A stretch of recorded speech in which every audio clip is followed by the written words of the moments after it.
Bonjour, bonsoir et bienvenue dans ce nouvel épisode de La Course, un épisode dans lequel nous allons évoquer Ayrton Senna. Et pour ce faire, je ne vais pas être seul cette fois-ci, mais je vais être accompagné par une fine équipe composée de Daniel Ortelli et de Thomas Volok, tous deux auteurs du livre Éternel Senna, disponible aux éditions Glénat. Alors, installez-vous confortablement, ça commence maintenant.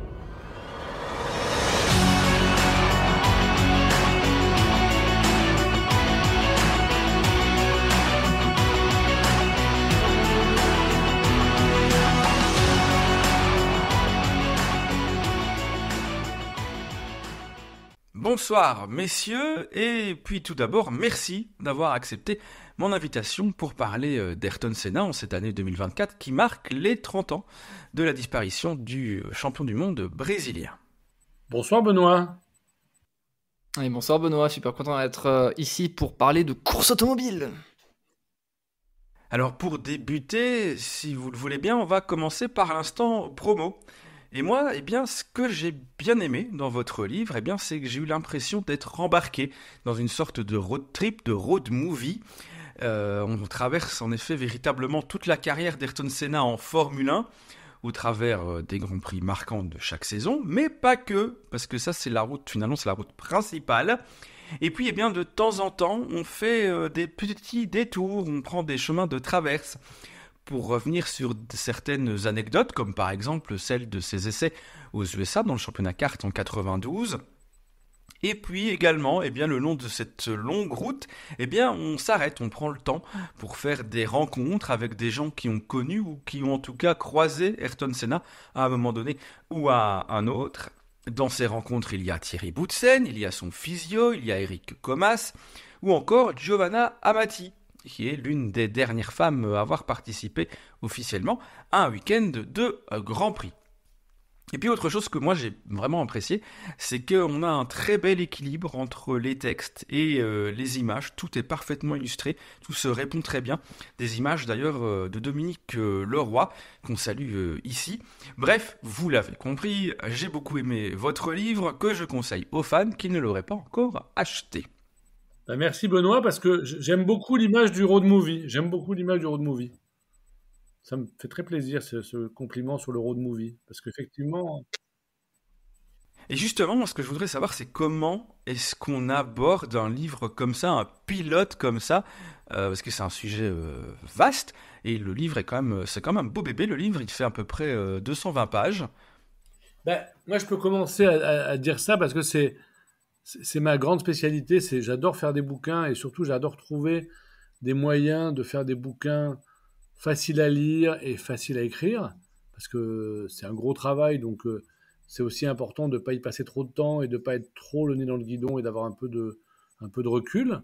Donc l'idée, c'était de faire ce que j'ai fait avec Thomas ou avec d'autres auteurs comme Loïc Chenevaz-Paul dans d'autres bouquins, c'est-à-dire faire un espèce de grand puzzle avec tout un tas d'événements, de lieux, de personnes, d'histoires, de grands prix, et que tout ça soit en fait un espèce de patchwork de contenu.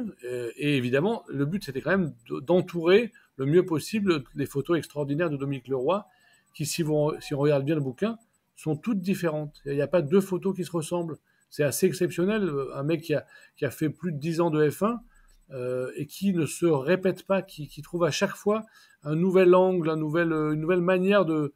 Et là, en plus, on est sur un seul pilote, donc ça aurait pu être très, très lassant. Et je pense que Benoît, tu t'en es rendu compte, on ne se lasse pas parce qu'à chaque page, on a une photo complètement différente de la page précédente. Donc, du coup, ça nous a facilité le travail.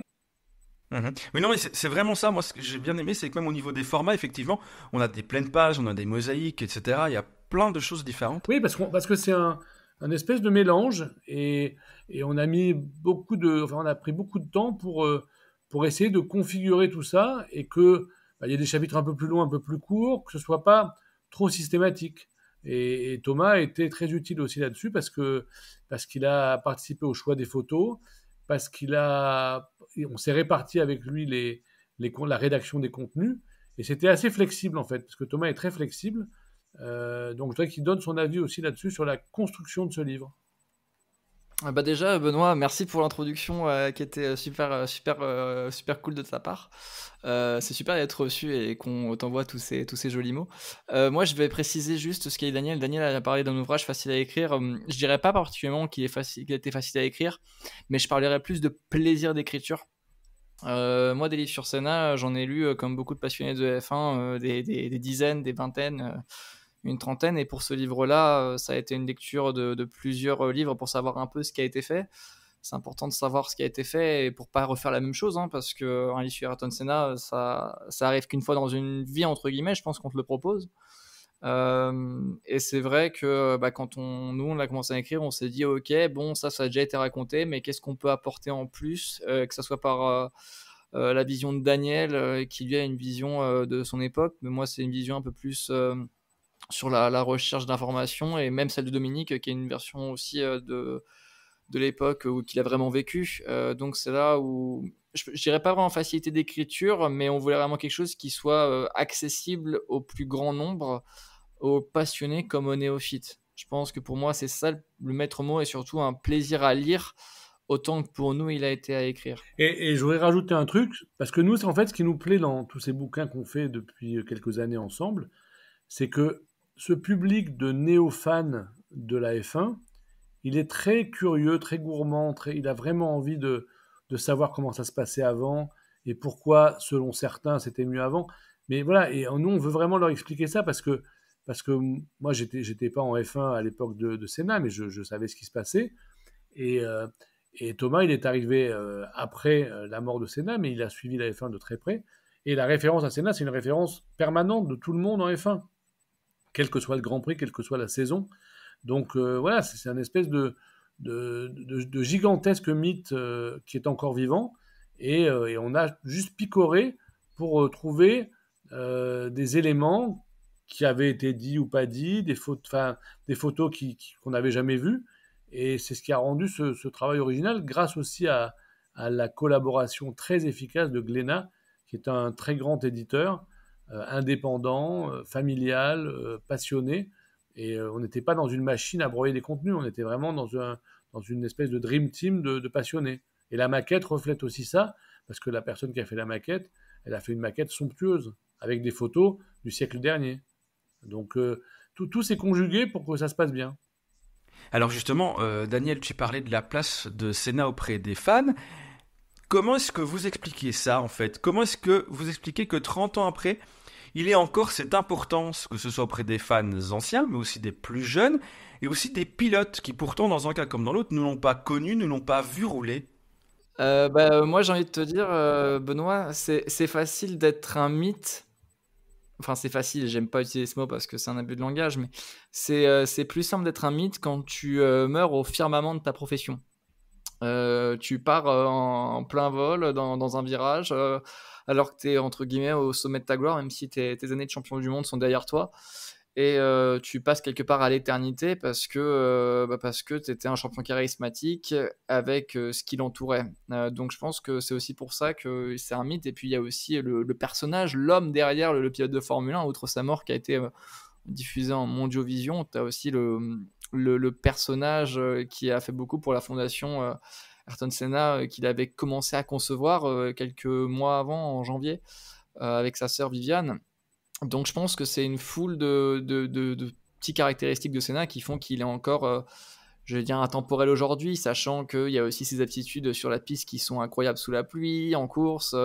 Quand il y a une image des années 80 ou 90 de la Formule 1, si tu veux une image qui démontre la vitesse, le panache, quelque part aussi un peu l'inconscience et le risque, tu prends une image de Senna, quoi.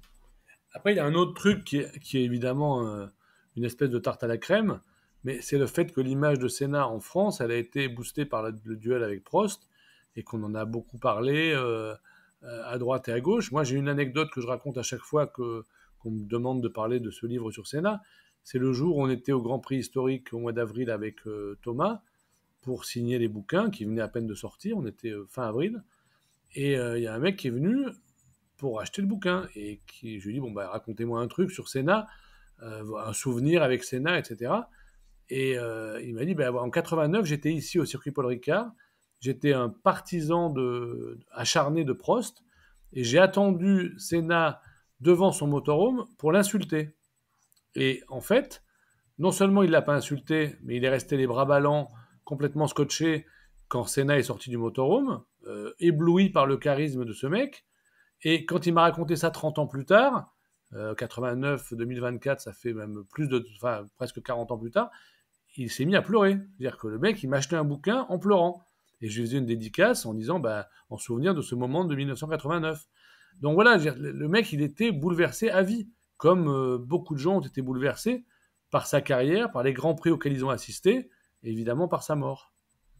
Et puis aussi, ce qui est fou, c'est que Daniel, je pense qu'il pourra pas me contredire là-dessus, c'est quand on est en centre de dédicace, je prends l'exemple du Paul Ricard parce que c'est peut-être le plus probant quelque part, c'est le nombre de casquettes nationales d'Ayrton Senna, c'est le nombre de personnes qui sont enclins à nous parler d'Ayrton Senna, et c'est incroyable, quoi, franchement. C'est-à-dire qu'on a fait des livres avec Daniel par le passé, j'en ai fait avec Loïc Cheneva, Paul, mais j'avoue que de voir l'engouement que Senna a, mais parmi les gens qui se précipitent, les fans, ceux qui aiment la Formule 1, tout le monde a un petit souvenir avec Senna, même des gens qui sont nés après 94. C'est ça qui est fou, quoi. Ils ont les t-shirts, ils ont les casquettes, ils ont tout, hein.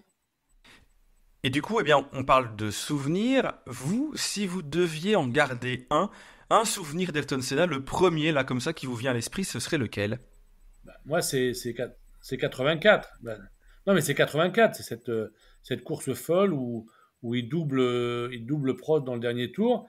Et c'est le classement au tour d'avant qui est validé, puisque Jackie Hicks a signifié aux deux pilotes que c'était la fin de la récréation. Donc effectivement, il le double au dernier tour, mais comme c'est le classement au tour précédent, il est deuxième. Et évidemment, il est frustré, il est énervé, et tout le monde est totalement ébahi par le talent de ce mec qui a fait un récital sous la pluie. Et il dira plus tard aux gens à ses proches, qu'il a horreur de piloter sous la pluie. Il déteste ça. Mais ça n'empêche pas d'être brillantissime. Oui, alors comme autre exemple, il y a aussi Donington 93, et ce début de course complètement incroyable, où il remonte dans la hiérarchie en à peine quelques tours. C'est un autre bel exemple de... voilà, il aimait pas rouler sous la pluie, mais il était quand même capable de signer des performances assez marquantes. Thomas, toi, du coup, ton souvenir quand on évoque Ayrton Senna? Alors moi, ça va être... Alors, je suis très dans l'émotion. Moi, j'aime bien l'héroïsme dans le sport automobile, donc je vais répondre Interlagos 91. Mais il y en a un que j'ai découvert en écrivant ce livre et qu'on m'a raconté, qui pour moi peut-être est le plus représentatif de Senna. C'est quand il est chez McLaren, ils font des tests en Angleterre. Et il se trouve qu'ils sont prévus pour faire une matinée de test, quoi. Ils font la matinée de test et Senna il fait 3 tours et puis au bout de 3 tours, il s'arrête au stand et il fait les gars c'est bon on arrête. Les gars de Honda ils sont un peu étonnés. Ils disent mais qu'est-ce que tu fais Ayrton, pourquoi tu arrêtes? Il dit non mais je sens que le moteur va lâcher, ça sert à rien de continuer. Et là les gars de chez Honda sont un peu étonnés quoi. Ils disent mais il nous fait une embrouille quoi. Et il dit, non, débrouillez-vous, mais je vous assure que le moteur va casser. Les gars de chez Honda et McLaren vont désosser le moteur, ils vont regarder la voiture sous toutes les coutures en Angleterre, rien du tout. Ils vont envoyer les pièces de la voiture au Japon pour que ça soit étudié du côté de chez Honda, et il va y avoir une petite fissure au niveau du carburateur qui va être trouvée par des gens de chez Honda. Et cette fissure-là va faire en sorte d'expliquer que si Ayrton Senna avait continué pendant 10 km, le moteur aurait rendu l'âme. Et pour moi, c'est peut-être... le mot souvenir, ça implique que beaucoup de gens le connaissent, mais ça, c'est quelque chose que j'ai appris en écrivant ce livre. Et je crois que c'est peut-être le truc le plus que je préfère dans le truc de Senna. Oui, effectivement, moi, c'est une anecdote qui m'avait effectivement marqué en lisant le livre. Et alors, une autre anecdote que j'ai bien aimée, et qui montre alors le sens absolu du détail qu'il pouvait avoir, c'est celle de sa cagoule, puisqu'en fait, il avait demandé à ce que les coutures ne soient pas à l'intérieur, comme c'est habituellement le cas, mais à l'extérieur, pour éviter d'éventuelles démangeaisons et de devoir se gratter en pleine course. Alors, on a parlé de Monaco 84, et ça, c'est une très belle porte d'entrée vers deux sujets importants quand on parle de Senna. Alors, évidemment, il y a la rivalité avec Alain Prost. C'est un peu le premier épisode de ce feuilleton. Et puis, il y a Monaco, qui lui aussi est indissociable de ce pilote. C'est un peu devenu son jardin au fil du temps. C'est lui qui s'y a imposé le plus, plus même que Graham Hill qui était appelé Monsieur Monaco. Alors Thomas peut en parler parce que c'est son jardin aussi, Monaco. Il habite à la Turbie, donc c'est son jardin comme Ayrton Senna. Ouais, bah ouais, alors, c'est mon jardin à quelques kilomètres près, mais oui, c'est vrai que Ayrton Senna, c'est indissociable de Monaco, hein. On l'a vu lors du Grand Prix historique et même on l'a vu lors du Grand Prix de Monaco cette année. Les effigies de Senna étaient présentes partout. Preuve quand même que 30 ans après sa mort, il marque toujours autant.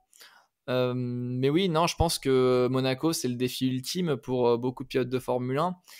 À cette époque, moi, c'était une phrase que j'avais vue dans un F1 Racing de 2005 qui mettait en photo un paquet de cigarettes. Et il disait, vous voyez ça, c'est la largeur d'un paquet de cigarettes, c'est la marge d'erreur à Monaco. Et quand on sait que la marge d'erreur à Monaco est aussi large qu'un paquet de cigarettes, seuls les virtuoses peuvent s'imposer. Et un pilote comme Senna, alors on oublie le côté glamour, on oublie le côté bling bling du Grand Prix, mais c'est juste le modèle défi en fait. C'est juste le défi que représente ce circuit. Et pour un pilote comme Senna, c'est un terrain de jeu, quoi. Oui, alors parce que c'est 6 victoires, mais ça aurait presque pu être 8. Parce qu'il y a 84, comme Daniel en a parlé juste avant, et puis il y a aussi 88, où il fait une pole magistrale le samedi, et puis où il commet une erreur de pilotage le lendemain, alors que en fait il a quasiment course gagnée. C'est fou parce que quand tu regardes la presse brésilienne de l'époque de 88, quand tu regardes la presse brésilienne tout le week-end et même du jour d'après, tu as des gens qui disent Senna est un excellent pilote, mais ce genre d'erreur, attention à ce qu'il en fasse pas trop souvent, quoi. Mais de toute façon, Senna a toujours eu une carrière, un visage de pilote un peu impétueux et qui torturait un peu les machines, qui les malmenait. Il n'y a rien qu'à voir les caméras embarquées, hein. On voit qu'il est vraiment à fond. Mais la presse brésilienne, quand il se met dans le mur à Monaco, déjà, dans le virage du portier, déjà, il rentre chez lui. Joe Ramirez essaie de sonner, Ron Dennis aussi. Lionel Froissart aussi, et Galvao Bueno, qui est un journaliste de Rede Globo aussi. Il répondra pas. Mais c'est là en fait où tu te dis que pour un pilote comme lui, il s'est forgé cette stature de pilote pas inaccessible, mais je dirais très, très solide, très sûr de lui, mais avec cet échec, je pense, qui est à la base du championnat 88 et 90. Parce qu'un pilote de Formule 1, quand il est confronté à la difficulté comme Senna l'a été, il ne peut en sortir que plus fort, ou alors il peut s'écrouler. Senna, il en est ressorti que plus fort. Et ce qui est intéressant dans cette année-là, c'est que c'est un week-end où il touche il a un moment de grâce quand il fait sa pole et que son écurie lui dit vas-y, continue, c'est génial, roule encore plus vite. Et là, il arrête tout, il rentre au stand, il dit les gars, je peux pas faire mieux. Donc il sait que il a été au maximum du maximum de ses possibilités. Et le lendemain, il touche le fond puisqu'il tape au portier et il rentre chez lui à pied. Donc en 24 heures, il a connu l'extase et le désespoir. Et voilà, effectivement, ça a dû le rendre plus fort parce qu'il était tellement exigeant avec lui-même que après un tour aussi magique le samedi, il ne pouvait pas accepter de faire une connerie de débutant le dimanche. Et je tiens juste à préciser un truc par rapport à ce tour de qualification magique. Ça, c'est quelque chose qui m'a toujours fasciné. C'est que beaucoup de gens disent que le tour de qualification est magique, qu'il est incroyable. Mais je ne sais pas si tu le savais, Benoît, mais il n'y a pas d'image de ce tour de qualification. Oui, c'est celui de 90, je crois. 88, c'est 88 qu'il n'y a pas d'image, mais les gens croient que c'est le tour de 90. Croient que le tour de 90, c'est celui de l'année 88, alors qu'il n'y a pas d'image. Oui, mais c'est ça. Les images sont celles de 90, mais effectivement, il n'y a pas d'image télé du. Parce que les caméras de la BBC ne tournaient pas, en fait. Et celles de RMC non plus. Donc voilà, et c'est vrai qu'on n'a que les retours d'Autosport, d'Autosprint et de la presse brésilienne de l'époque qui parlent de tour de qualification. Mais c'est ça, en fait, où c'est ça qui est très fort. C'est qu'en 88, alors qu'il arrive pour sa première année chez McLaren, le mec est déjà magique parce qu'il arrive à faire détailler au monde entier un tour de qualification magique, mais un tour de qualification que personne n'a vu. Alors 1988, c'est le début de l'aventure McLaren et de sa confrontation avec Alain Prost. Alors on va pas revenir sur tous les incidents qu'on connaît à peu près tous. Il y a évidemment les accrochages de Suzuka en tête. Mais moi, ce que j'aimerais vous demander, c'est comment est-ce que ça se fait qu'encore aujourd'hui, après tant d'années, alors qu'on a du recul sur les choses, on a l'impression que Alain Prost occupe toujours systématiquement le rôle du méchant de l'histoire.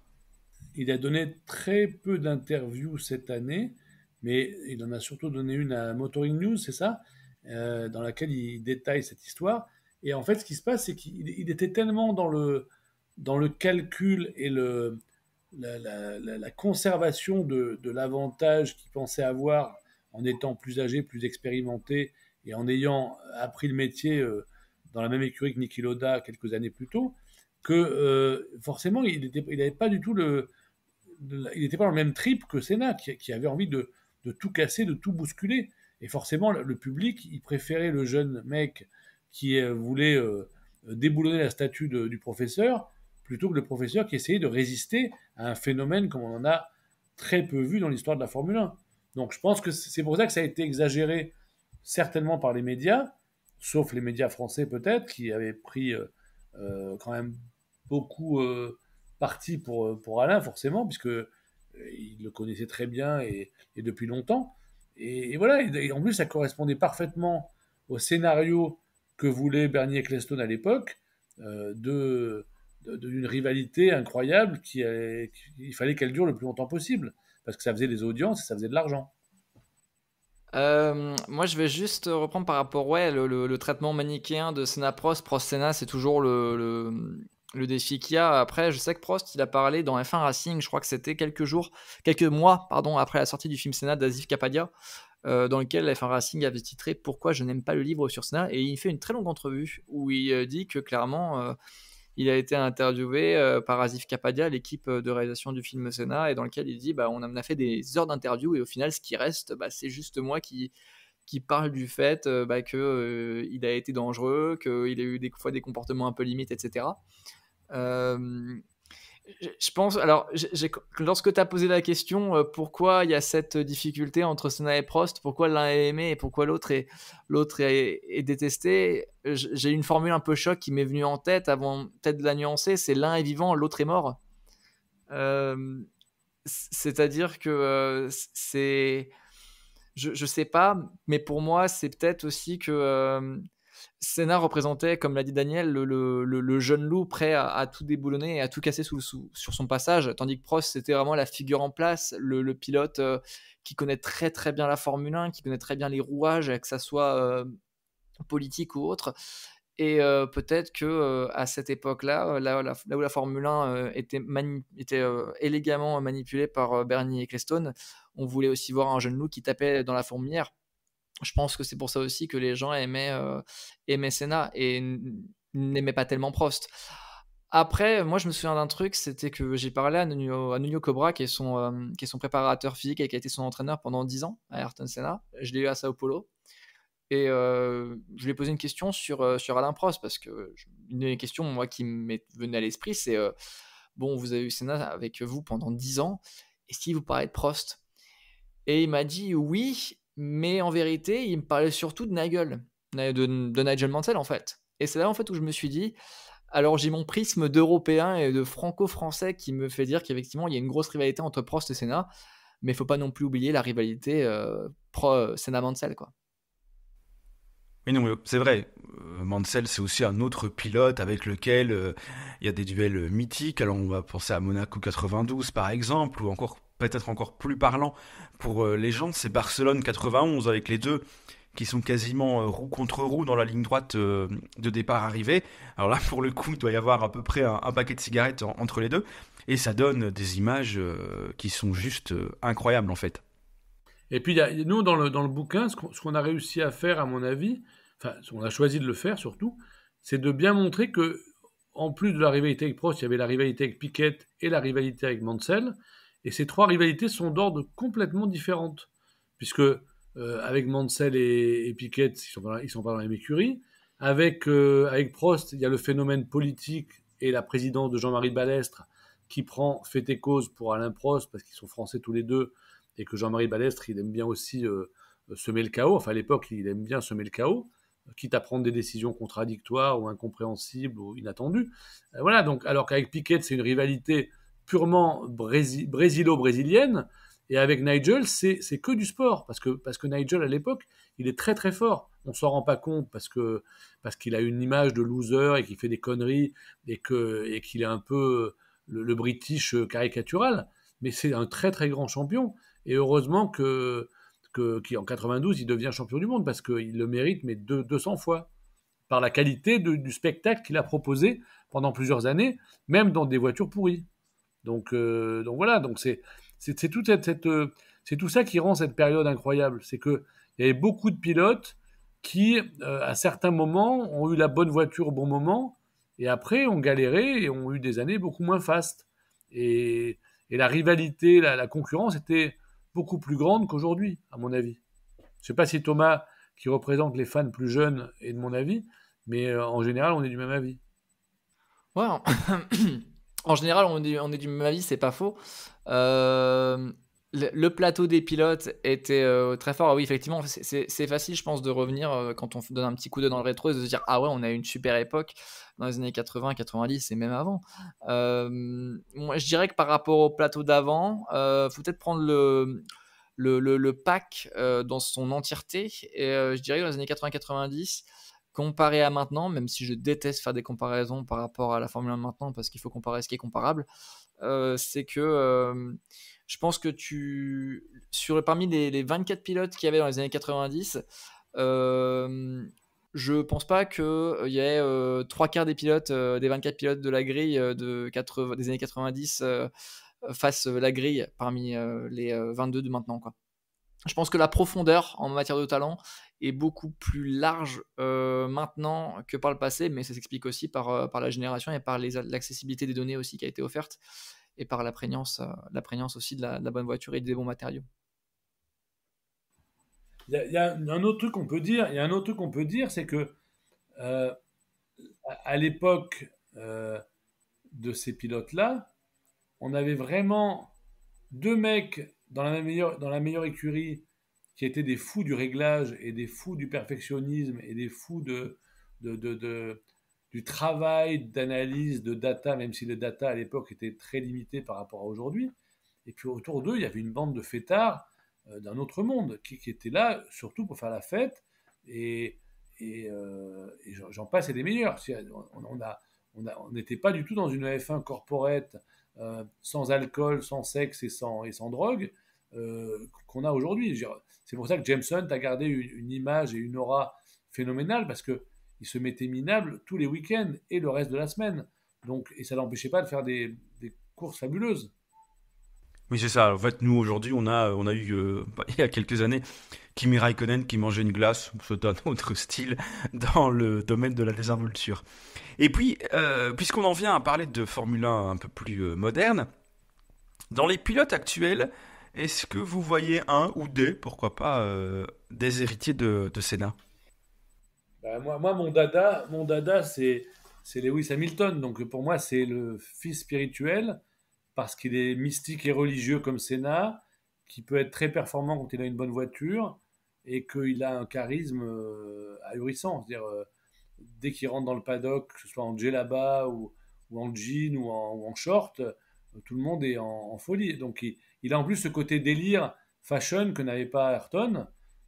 Et il se revendique de l'héritage de Senna. Et pour marquer le coup, moi aujourd'hui, je n'ai pas pu résister au plaisir d'aller déposer la version anglaise de notre éternel Senna à à l'appartement de Lewis.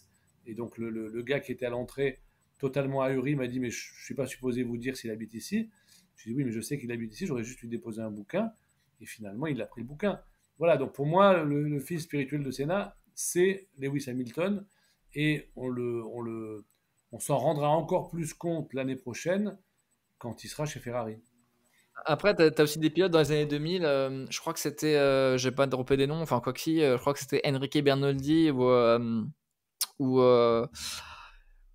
ouais, je vais dire juste Enrique Bernoldi, je crois, mais tu as beaucoup ou tu es héros des pilotes qui vraiment voyaient l'avantage d'être en F1 uniquement pour avoir accès à des soirées privées à Monaco plutôt que piloter le dimanche. Voilà, c'est une petite anecdote sympa du début des années 2000, quoi. La Formule 1 comme on l'aime.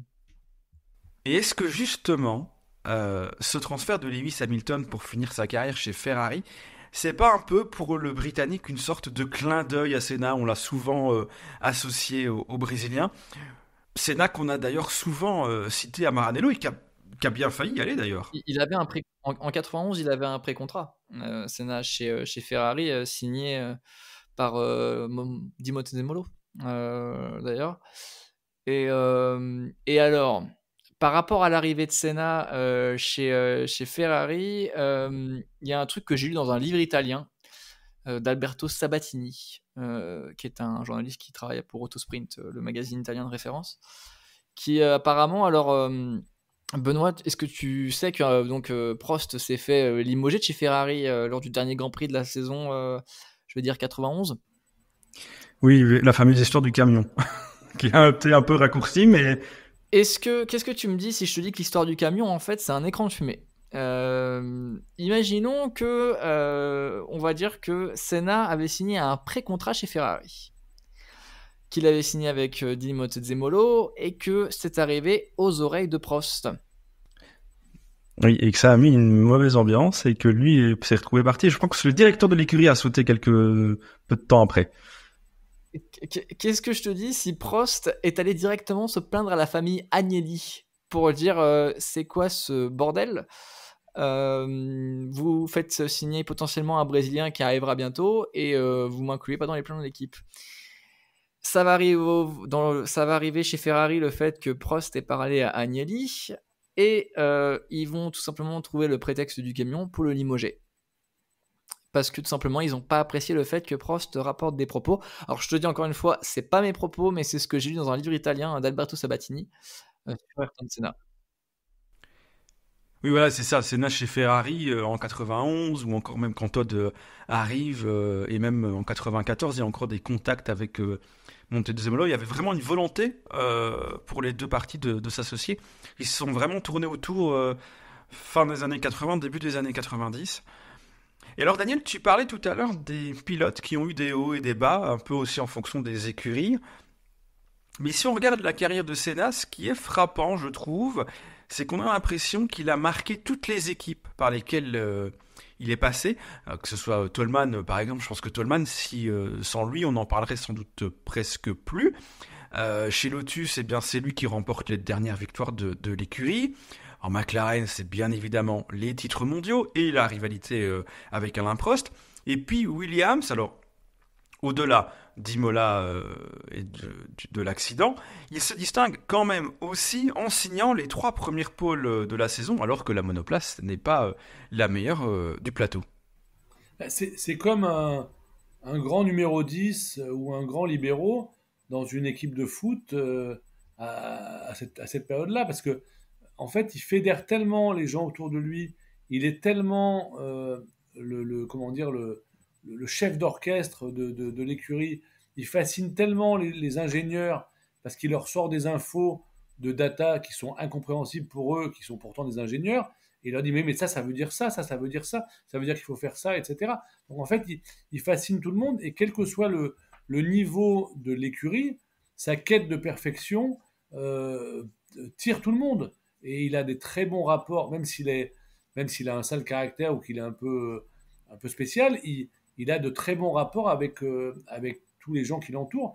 Et le premier à s'en rendre compte cette année, ça a été Thomas, puisqu'il a cherché aux 4 coins du monde des anciens ingénieurs de Senna et qui lui ont tous raconté la même histoire, que c'était absolument génial de bosser avec lui. Donc Thomas, tu peux nous raconter, Bob Dance et les autres, comment ça s'est passé quand ils t'ont parlé de Senna? Ah bah en fait c'est quand j'ai eu des gens qui parlaient de Senna, alors déjà j'étais ravi parce que c'est des gens qui sont un peu âgés maintenant mais qui sont toujours aussi enclins à parler de Senna. Bah c'est un garçon extrêmement gentil, mais qui aussi pouvait être extrêmement difficile avec ses mécaniciens et ses ingénieurs, avec une précision du détail mais qui est extrême, mais aussi un amour du sport qui est quand même là. Je vais revenir juste à la question de base, Benoît, par rapport à Senna, par rapport à ses écuries. Je pense que Senna, l'avantage qu'il a eu, c'est qu'il a toujours su où il voulait aller. Je crois que c'est dans la biographie en portugais d'Ayrton Senna de 800 pages que je me suis avalé en 4-5 jours, où en fait il est expliqué par un témoignage d'un proche de Senna que, je crois que c'est un témoignage d'un des proches de Senna qui dit mais en fait Senna avait tout calculé. Senna il sait pertinemment qu'il arrive en F1, le but pour lui c'est d'arriver dans une écurie vraiment pour mettre le pied dans la porte de la F1 et éventuellement de réussir à marquer quelques points. C'est ce qui va se passer avec Toleman. Ensuite, après, son idée, c'est s'il va dans une écurie qui lui permet de mettre un pied dans la porte, d'aller dans une écurie qui peut lui permettre d'avoir des victoires. C'est ce qui va se passer avec Lotus. Et après cette réflexion-là, son idée, c'était de se dire, après avoir fait des victoires, il faut que je sois champion du monde. Et c'est ce qui va se passer avec McLaren. Son plan pour être champion du monde, Ayrton Senna, il le sait et il le connaît depuis 1983. Parce qu'il est, c'est pas un génie, mais c'est un stratège. Et ce mot-là est souvent dit comme mot qui est un peu pessimiste ou qui est un peu qui est pas forcément bien vu, mais pour moi c'est vraiment un move phénoménal. Le gars arrive à prédire sa carrière en F1 et à penser déjà à sa carrière en F1 alors que c'est un garçon qui a gagné des choses en Formule Ford, mais il sait déjà comment sa carrière va se dérouler. C'est un peu tout l'inverse de Fernando Alonso dans sa qualité de choix de carrière. Ouais, voilà, on va dire que les choix de carrière de Senna, c'est l'antithèse d'un Fernando Alonso, quoique il y a une époque, il a quand même très bien fait. Il y a eu quelques bons moves quand même. Quelques bons moves. Et ça fera très plaisir à l'ami Loïc Chenva. Oui, mais en plus, quand il choisit Lotus, il est déjà très courtisé. Donc, il choisit Lotus. Pourquoi ? Moi, je ne le sais pas personnellement, mais je me doute un peu. Parce qu'il se dit, avec le moteur Renault, ça va aller très très vite et je vais faire des pôles. Et avec Gérard Ducarroux, je vais pouvoir parler un peu data, parce que c'est un super ingénieur. Et il a sûrement des raisons objectives de choisir Lotus, alors qu'il est courtisé par d'autres écuries. Et il se dit, chez Lotus, qui est peut-être en fin de cycle, mais qui a quand même un gros potentiel technique, etc., je vais pouvoir apprendre mon métier dans des conditions idéales. Et effectivement, chez Lotus, ils sont scotchés, ils sont fascinés par le mec. Et il n'y a pas de malentendu ou de frustration ou quoi que ce soit. Il s'éclate chez Lotus et il apprend son métier. Et il n'a jamais dit le moindre mot négatif sur cette écurie qui à l'époque n'était plus un top team. Donc ça veut dire qu'il avait choisi cette écurie, qu'il assumait ce choix et qu'il en a tiré la quintessence. Là où je vais reprendre ce que tu disais, Daniel, parce que j'ai réussi à retrouver sous les yeux les mots que j'avais que Bob Dance, qui a été son ingénieur de piste, m'a dit par rapport à Senna. Hein. Alors ça, il y a beaucoup de choses dans le livre qui sont expliquées par rapport à ce Bob Dance, mais il y a des choses, évidemment, ça prenait un peu trop de place. Mais c'est important, je pense, pour comprendre. Alors, moi, il y a une question que je lui avais posée, c'était comment ça se caractérisait son arrivée chez Lotus, et son ingénieur, lui, m'a clairement dit qu'il avait très envie de commencer à travailler avec eux, qu'il avait beaucoup de talent et que ça se voyait, qu'il avait un très bon sens de l'humour et qu'il était toujours prêt à s'amuser un peu lorsqu'il faisait pas de run d'essai, parce qu'en fait, lui, ce que voulait Senna, c'était clairement que tout le monde soit heureux. Alors il me dit aussi qu'il a été une source d'inspiration pour l'équipe et par rapport à son caractère un peu trempé, il me disait à la question que je lui posais, est-ce qu'il s'est déjà mis en colère avec l'équipe ? Il me répondait, il pouvait devenir fou si les choses ne se passaient pas comme il le souhaitait. Il pouvait évidemment se mettre dans une colère noire et s'énerver sur un circuit n'est pas bon. D'ailleurs, quelque chose me vient à l'esprit. Comment un pilote avec un tel talent a-t-il pu faire ce qu'il a fait à Alain Prost et l'écraser en dehors de la piste ? Est-ce que vous pouvez me le dire, Thomas ? Tu vois, c'est là où c'est fascinant en fait, parce que son talent il est certain, mais c'est ces petits moments où il va pas péter un câble, mais en fait où le côté l'instinct du prédateur, comme l'avait dit son psychologue Jacques Dallaire en Caroline du Nord, il se révèle en fait. Et c'est là en fait où c'est complètement fou d'avoir un pilote qui a un énorme talent, qui est très rapide, qui est très puissant, mais qui aussi à une psychologie toujours dans la compétition et dans cet instinct du prédateur. C'est vraiment un terme qui est revenu très souvent quand je parlais avec des gens qui ont connu Ayrton Senna. C'est vraiment l'instinct du prédateur, quoi, parce que le mec est toujours en chasse de la performance. Mais en fait, il est déjà très courtisé dès fin 83, parce qu'il fait des essais avec plusieurs écuries. Il y a déjà McLaren, il y a Williams, il y a Brabham, il y a même déjà Lotus. Mais pour différentes raisons, ça ne se fait pas. Il y a notamment Piquet qui a fait barrage pour un des volants. Mais il sait qu'il peut pas y aller. Il sait qu'il peut pas y aller. C'est trois, d'après ce que je me souviens, d'après les recherches que j'avais menées, je me souviens que les 3 tests qui fait miroiter au paddock de la F1, c'est quelque part des écrans de fumée pour que Toleman finalement mette le paquet, quoi. Je précise juste une anecdote toute bête, mais quand il arrive chez Toleman, Senna, il a déjà une petite exigence, je crois qu'il veut une 30aine d'invitations par Grand Prix pour lui et ses proches. Et ce qui fait que ça a été un stratège, et on a beaucoup pu reprocher à Prost son instinct pour la politique de la Formule 1 et qui connaissait très bien les rouages de la Formule 1, mais je pense que Senna c'était pas le dernier, hein. C'était juste même là, même en dehors de la piste, c'était d'une approche différente. Oui, oui. Et puis surtout, Senna, c'est le proverbe suisse qui dit ça, ne fais pas autrui ce qu'on voudrait pas qu'on te fasse.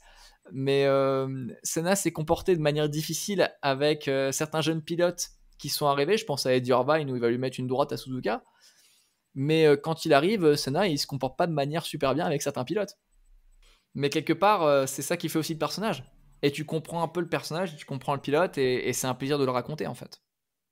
Ouais, je pense que ce qui caractérise Senna, c'est sa motivation opiniâtre pour la performance.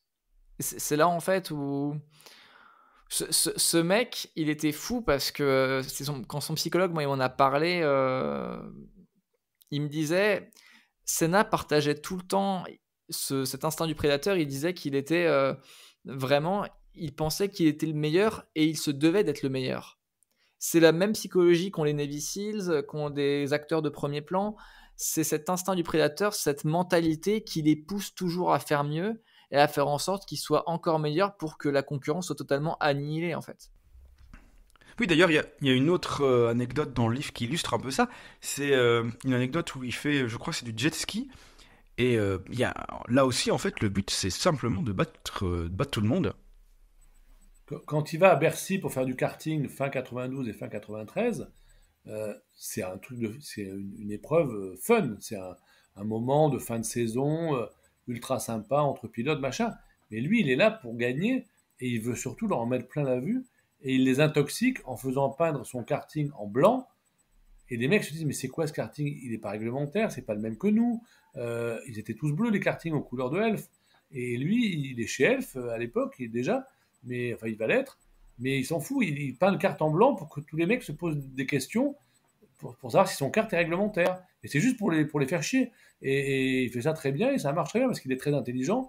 Donc s'il peut les déstabiliser même en fin de saison lors d'une kermesse, il le fait.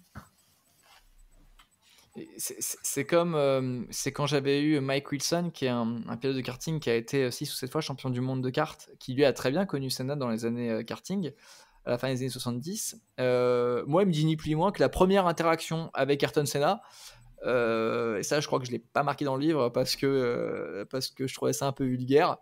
Mais bon, elle est uniquement pour la course. C'est la première interaction que Mike Wilson a avec Ayrton Senna après que les deux se soient crachés l'un dans l'autre. C'est bâtard de brésilien, et Senna lui répond bâtard d'anglais. Les gars vont se prendre dans les bras 10 ans plus tard à la cérémonie des prix de la FIA.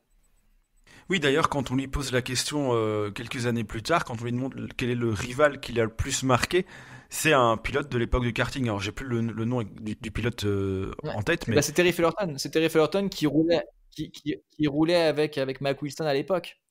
Mais c'est là, en fait, où Et c'est là toute la compétitivité du Brésilien. Parce que moi, Mike Wilson, quand il me parlait de Senna en karting, il y a un moment où je lui ai dit, poussons le rêve un peu plus loin tous les deux. Imaginons que vous êtes en Formule Ford ou vous êtes en Formule 1 avec Ayrton Senna et vous êtes coéquipier. Comment ça se passe? Il m'a dit, on finit aucune course. Donc finalement, avec Prost, ça s'est plutôt bien passé. Ça s'est plutôt bien passé, voilà. Donc, mais parce que voilà, parce que c'est annihiler l'adversaire. Mais parce que pour mieux entre guillemets gérer l'équipe. C'est la stratégie du pilote numéro 1. Oui, finalement, c'est un peu la stratégie de tous les grands pilotes, parce que un bel exemple récent, c'est celui du duel Rosberg-Hamilton, l'effort que doit faire Rosberg pour décrocher le titre en 2016, et puis après, bah voilà, il se rend bien compte qu'il ne sera pas capable de refaire la même chose une deuxième fois. Il est véritablement épuisé mentalement en fait. C'est ça. Mais mentalement, la charge est trop forte. Et puis les saisons sont longues, c'est éreintant. Et les mecs doivent performer face à leur coéquipier. Parce que, entre guillemets, en Formule 1, le seul maître étalon qu'il y a, c'est toi, mais c'est aussi ton coéquipier. Et c'est ce qui mesure ta valeur avec le gratin de la Formule 1. C'est pour ça que Rosberg a été très intelligent et a pris sa retraite juste après. Mais bon, Daniel était là à cette époque. C'était incroyable. C'était incroyable parce que l'un était plus fort que l'autre. Mais Rosberg a réussi, en faisant des efforts invraisemblables, à gagner un titre. Et il s'est mis vraiment dans les conditions idéales pour pouvoir le faire. Et ça a marché. Mais il a su, parce que ces grands champions, ils sont conscients de leurs limites. Et Rosberg savait à la fin de cette saison-là qu'il ne pourrait pas faire mieux. Donc comme Ayrton en 88 à la fin de son tour magique pour la pole, Rosberg en 2016, il se dit bon ben c'est bon, j'ai atteint mon Graal, j'ai battu le meilleur pilote actuel et l'un des meilleurs de toute l'histoire de la F1. C'est pas la peine que je reste. C'est pas la peine que je reste parce que je pourrais pas faire mieux.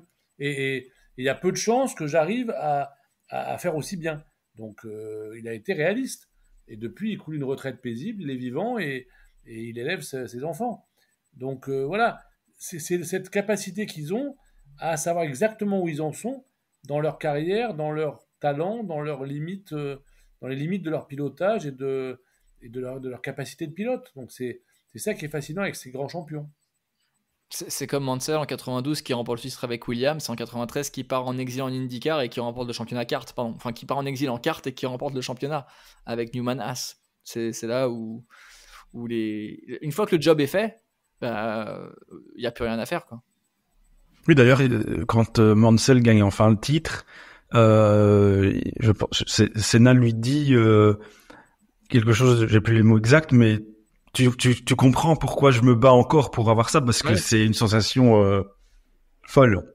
Ah bah, surtout que il sent que la domination, il sent que les belles heures de McLaren, alors déjà les heures de McLaren commencent à sérieusement s'abaisser fin 91 parce qu'il se dit oula, Ferrari ça cravache et Williams ça cravache un peu là, il y a un petit Patrese et un petit Mansell qui sont peut-être pas mauvais. Et en 92, bah, c'est McLaren qui est là, mais la motorisation a des petits problèmes, elle est pas fiable et surtout il y a l'avènement de l'électronique qui arrive pour Williams et les gars de chez Williams avec Patrick Head en tête, bah, qui font un travail formidable et qui arrivent à faire quand même sourciller le grand nom qui était McLaren au début des années 90. Et donc, en 1994, il rejoint Williams à la place de son grand rival Alain Prost, qui a remporté son 4e et dernier titre l'année précédente. Et là aussi, on a un peu l'impression que c'est un moment vraiment charnière, c'est la fin d'une époque. On a le sentiment qu'il perd un peu ses ou son repère, son point de référence. Oui, et d'ailleurs, Prost en a volontiers parlé dans les années qui ont suivi, et du fait que bah, finalement, il se respectait énormément, et Prost n'a pas dit ça parce que Senna était mort, il a dit ça parce que c'était effectivement ce qui se passait, et il se respectait tout en se détestant. Il y a une anecdote que je n'ai pas mise dans ce livre, mais je la mettrai dans un autre. À l'époque de Silverstone, ils habitaient tous, enfin toute l'équipe McLaren, allait au manoir aux 4 saisons, qui était un relais château géré par le chef français Raymond Blanc, un 4 étoiles au milieu de la campagne à Oxford, un truc de fou. Et Ron Dennis insistait pour que les deux gars dînent ensemble dans le restaurant, qui était donc un 2 étoiles ou un 3 étoiles Michelin. Ils ne s'adressaient pas la parole. C'est-à-dire qu'ils faisaient un repas gastronomique tous les deux, tous les soirs, sans se parler. Ils ne se disaient pas, putain, ce poisson, il est génial, cette sauce, elle est incroyable. Non, c'était ahurissant. Et Raymond Blanc s'en souvient, parce que c'est plutôt un bon vivant et un mec sympa, et il n'arrivait pas à les dérider. Donc ils venaient dîner, et ils allaient se coucher.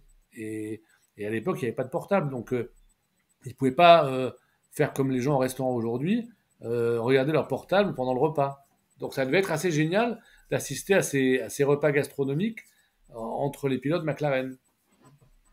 Et puis, fin 1992, il se rend aux États-Unis pour faire des essais dans une monoplace du championnat kart. Est-ce que c'est pas là aussi, comme on en a parlé plus tôt, comme en 1983, est-ce que c'est pas un peu de la manipulation pour mieux négocier son contrat 93 avec McLaren? Et alors là aussi, ce contrat 93, il y a toute une histoire autour de cela. C'est clairement de la manipulation par excellence. C'est clairement le génie de la manipulation et histoire d'agiter le doute permanent, quoi. Bah ouais, ça se passe à Phoenix. Ça se passe à Phoenix dans l'Arizona sur le Phoenix International Raceway. Je crois qu'il a fait les belles heures de l'IndyCar au début des années 2000 avec Scott Sharp entre autres. Et ouais, il arrive parce que alors il se trouve qu'il teste la Penske d'Emerson Fittipaldi. Et Fittipaldi qui était cette Penske qui était sponsorisée par Marlboro comme l'était la McLaren de Senna. Il fait des bons temps, etc.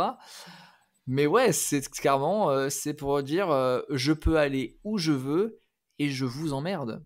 Je parle très familièrement, mais c'est juste je peux aller où je veux et je vous emmerde parce que je suis Ayrton Senna, je sais piloter n'importe quelle voiture et vous avez intérêt de faire ce que je veux que vous fassiez, sinon je m'en vais.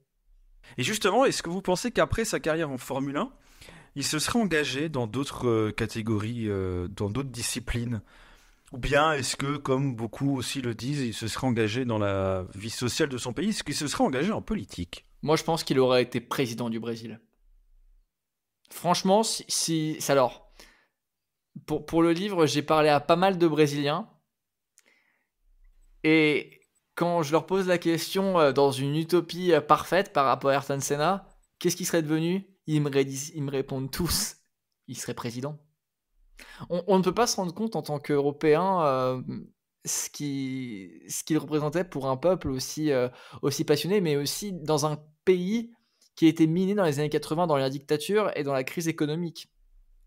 Et il arrive en 90 et il fait en sorte que le Brésil soit sur la carte, entre guillemets, parce que la sélection qui va disputer la Coupe du Monde 94 en football, elle va être sur le toit du monde, mais en 94, Senna, littéralement, de 85 à 94, 93, il va mettre le Brésil tous les week-ends sur la carte. Tandis que la Seleção, ça faisait depuis 74, et Jarzinho, Tostão et Pelé, qu'ils avaient rien gagné. Et en plus, tu rajoutes à ça le fait que Senna... il a donné anonymement des millions de dollars, et je te parle vraiment de millions, à des fondations pour les enfants, mais anonymement. C'est-à-dire que le gars, il est bon sur la piste, socialement, il fait des changements pour son pays, mais il n'en savait pas grand-chose par rapport à la fondation, vu qu'il est mort quelques temps après, mais déjà, il s'engageait pour les autres, et il s'engageait pour son pays. En plus d'être un excellent businessman, si Audi est au Brésil, c'est grâce à Senna. Je tiens à préciser comme ça. Donc voilà, moi je pense que je rejoins l'avis de certains amis brésiliens qui auraient dit qu'il aurait été en politique au Brésil. Non, je pense que Thomas a totalement raison. Et puis dire la politique c'est un combat, donc il se serait éclaté en politique. Il les aurait massacrés. En plus, il est sympa, à l'époque il est très sympa, très populaire, très charismatique, ce qui n'est pas du tout le cas de Nelson Piquet, qui est frustré, jaloux, donc et qui maintenant est un fervent un fervent soutien de Bolsonaro. Enfin voilà, on n'est pas du tout dans le même trip entre Piquet et Senna. Et la fondation Senna, aujourd'hui, on n'a pas eu la place de le mettre dans le bouquin. C'est comme un ministère de l'Éducation. C'est comme un ministère de l'Éducation nationale. Mais très bien organisé, très bien géré, avec des résultats incroyables. C'est le ministère des Affaires sociales du Brésil. Je pense que ça participe à la légende. Parce que la famille Senna, elle est soudée, elle est efficace, et elle a su fédérer autour d'elle des centaines d'entreprises qui dépensent des millions chaque année. Parce que le Brésil, contrairement à ce qu'on pourrait penser, est un pays très riche. Alors, je tiens juste à préciser par rapport à la popularité de Senna, moi il y a un truc qui m'avait fait tiquer, c'était, je crois, j'ai lu Folha de São Paulo, qui est donc le journal de la région de São Paulo, là est originaire Ayrton Senna dans les années 85-86. Je crois que c'est Celso Itebere, qui est un journaliste donc brésilien, qui était connu comme un des fervents opposants de Senna. qui en fait va mettre le doigt sur quelque chose par rapport à Ayrton Senna, et alors qu'il est dans sa jeune carrière avec Lotus. Alors, c'est vrai qu'on pense à Senna, homme aimé, adoré par tout le monde, le gars, il fait l'unanimité. Mais dans les années 85-86, il y a des petits bruits de couloir qui disent que l'ami Senna, bah, il n'est pas forcément aimé par tout le monde, parce que son caractère de dire ouais, là j'ai dû me surpasser pour faire en sorte que la voiture aille mieux, la voiture est pas facile, c'est compliqué, et après, s'il fait une performance de folie, il en sort que grandi. C'est une stratégie qui n'a pas été très appréciée par beaucoup de journalistes brésiliens. Parce que les gens se disaient, mais en fait, il est encore très intelligent dans son fonctionnement. C'est-à-dire que s'il critique tout le temps la voiture, c'est que la voiture fonctionne pas. Et si la voiture fonctionne pas, s'il performe avec, c'est lui le champion. Il y a toute une sorte de mind games qu'il est capable de faire, et moi je le trouve je le trouve très fort pour ça. Ça aurait été passionnant d'avoir les communications radio d'Ayrton Senna. Alors, certaines sont disponibles sur YouTube. Certaines sont disponibles sur YouTube, tu peux en cherchant, mais sachant que la prégnance de la radio était quand même infime par rapport à ce qu'il y a maintenant. Mais voilà, ça reste.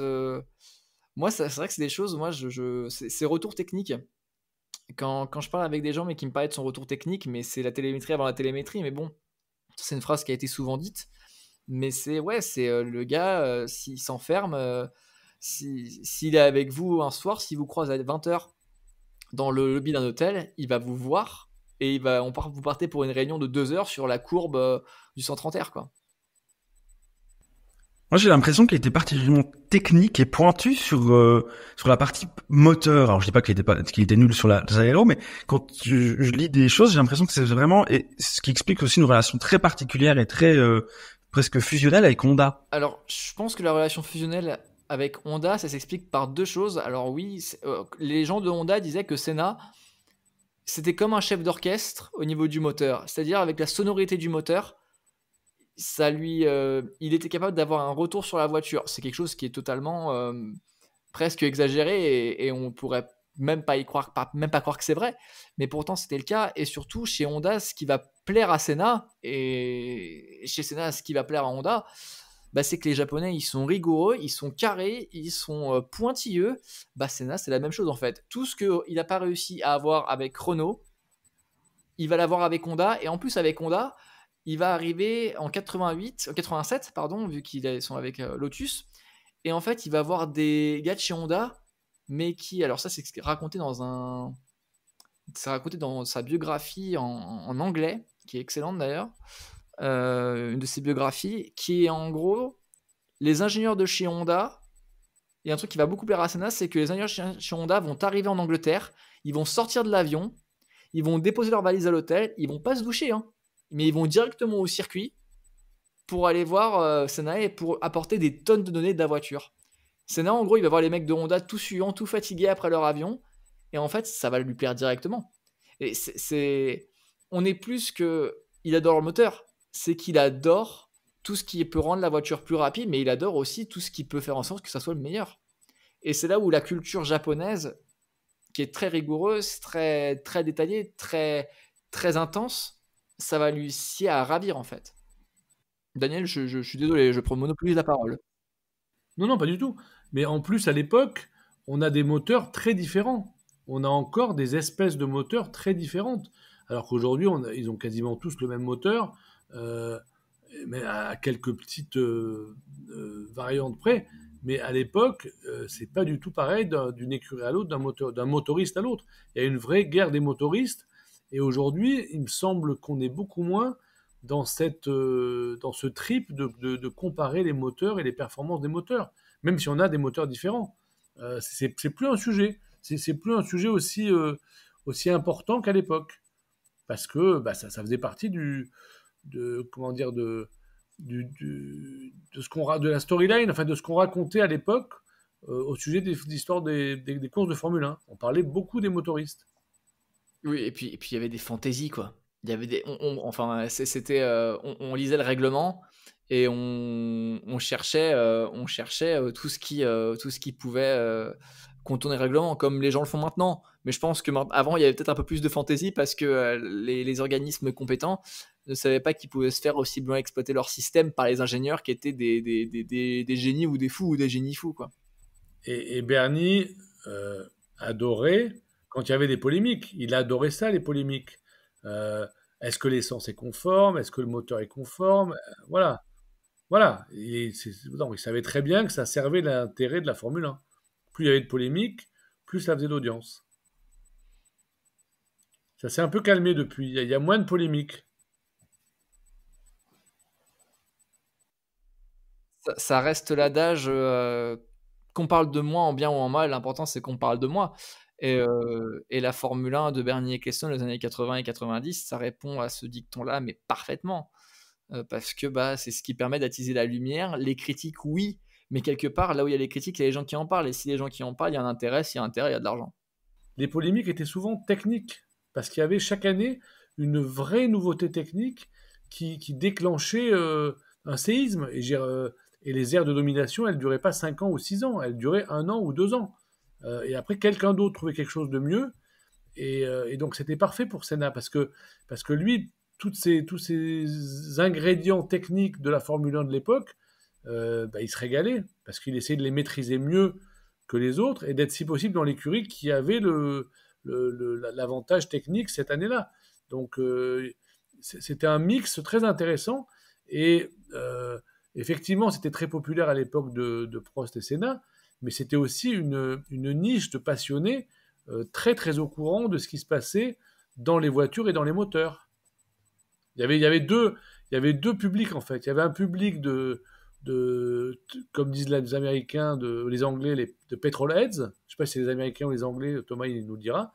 Et puis il y avait un grand public de la sieste du dimanche sur TF1 qui regardait pour savoir, qui voulait juste savoir si Prost allait battre Senna ou Senna battre Prost. Mais c'était deux publics bien différents, qui n'étaient pas dans le même trip. T'es d'accord ou pas, Thomas? Oui, par rapport aux les petrolheads, ouais, le terme british, le terme british des petrolheads, c'est sûr que c'est eux qui sont les plus hardcore, hein. Parce que je rappelle que la Formule 1 dans les années 80 c'est diffusé sur ESPN dans l'émission Speed Week. Il y a un petit résumé de la Formule 1 le dimanche. Messieurs, on arrive à l'heure de jeu, si on peut dire. Je pense qu'on a, enfin, en tout cas que vous avez en l'occurrence raconté beaucoup de choses et des choses intéressantes. J'espère d'ailleurs que ça aura intéressé les auditeurs et que ça leur aura donné envie d'en savoir un peu plus sur le sujet et d'acheter votre livre si c'est pas déjà fait, ou peut-être de s'y replonger, parce que c'est ça aussi qui est agréable dans ce livre, c'est qu'on peut retourner picorer, pour reprendre les termes de Daniel en début d'émission. Et pour conclure, moi ce que j'aimerais vous demander, c'est une dernière chose, pour résumer, si vous deviez résumer Ayrton Senna en un mot, avec... Alors, je ne sais pas si ça sera une petite difficulté, mais en tout cas, ce sera une petite règle que je vais ajouter, c'est celle de ne pas utiliser le mot magique. Donc, Ayrton Senna, en un mot, ce serait quoi pour vous? Moi, je vais mettre plusieurs mots. Je vais mettre exceptionnel, visionnaire, et... non, exceptionnel et visionnaire. Il avait un coup d'avance. Il était en avance sur son époque. Et je vais choisir le mot intrépide.